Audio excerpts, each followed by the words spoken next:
have you with us here watching Investor's Guide. I'm Avni Raja. This is a show where we help you understand all about managing your money. And joining me on the show today is Feroz Aziz of Anand Rathi Wealth Management. Feroz, thank you so much for joining us on Investor's Guide.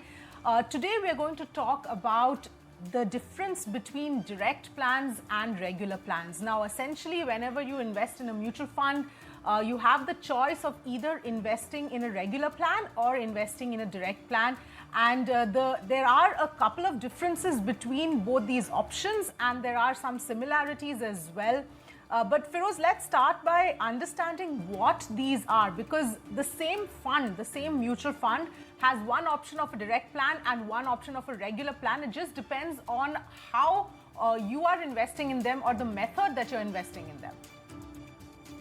The concept is very simple. As the name suggests, direct and regular. Direct implies that you go to the asset management company directly with no intermediary. So that implies that an investor decides by doing his homework, a scheme, and directly submits that application in the direct option to the asset management company. By removing the intermediary, the cost or the payouts which go to the intermediary are given as a discount in your expense of the scheme. So if somebody thinks that he or she is capable of deciding and executing themselves, they can choose a direct option. Direct option has no intermediary. On the contrary, the regular option, where there is an intermediary, there's an advisor, a distributor as an intermediary to help you choose the schemes. So the expense of the regular option is going to be higher than the direct option to the tune of 0.8 to 1% in equity schemes. That point that you mentioned, Feroz, is extremely important in terms of, who should be opting for a direct plan versus who should be opting for a regular plan, because for investing via the direct plan, one needs to have some amount of knowledge or be open to putting in some amount of effort in deciding which fund to really invest in.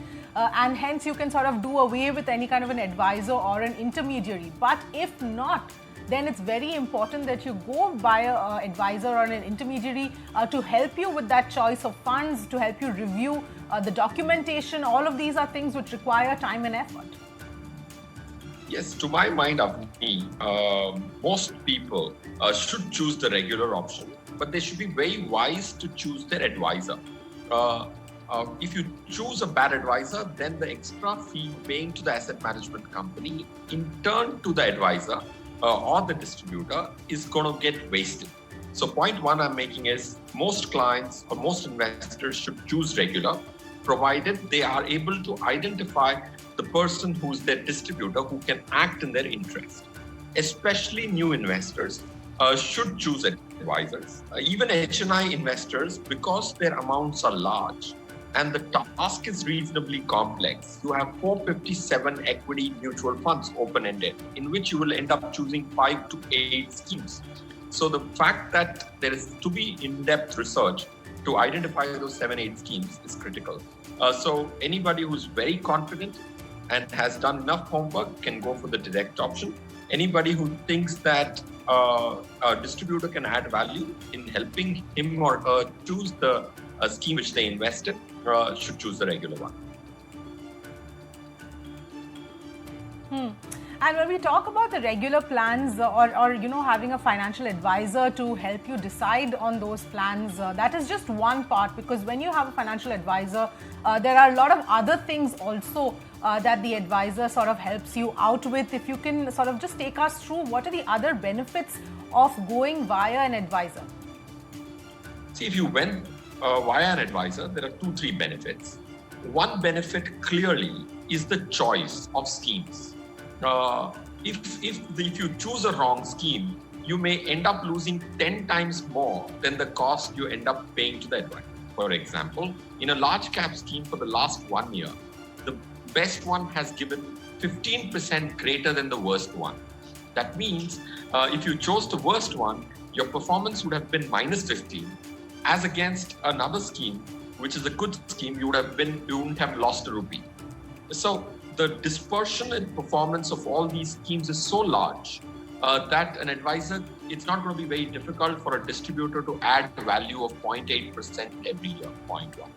Point two, an advisor comes very handy, or a distributor comes very handy during bad times. Because when emotions are very high, especially if you have to take a recent example like March and April this year, maybe Anand Rathi didn't permit or didn't allow any client to pull the plug and remove the money because of panic. So a hand holding of an advisor comes very handy during tough times.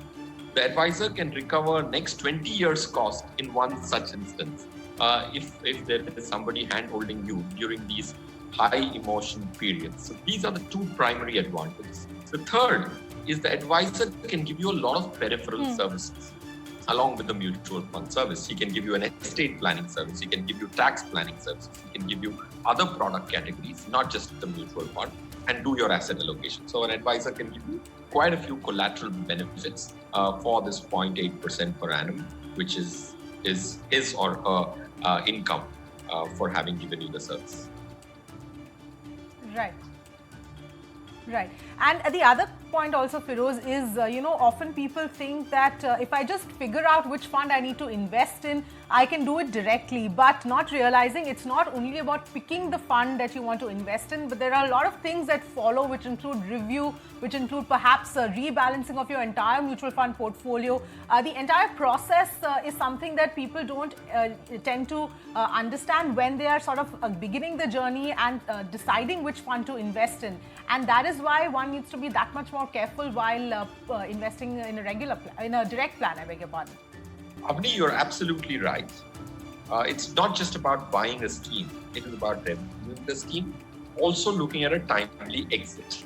If I give you one illustration, Anand Rathi Private Wealth, as a distributor, gave an exit to one of the largest schemes of the country back then and still date, HDFC Equity Fund, way back in May 2015. And then if you see the underperformance vis-a-vis the replace scheme, which was Mirae Asset Large Cap, is close to 20-25%. So it's not just about buying a large, well-researched scheme, but it's also about reviewing and exiting it at the right time. Otherwise, you end up losing 10-15 years of cost in one specific instance. So it's not about being penny wise and pound foolish. It's about making sure that you choose the right distributor. You can't choose a wrong distributor and expect to recover the cost you end up paying to him or her.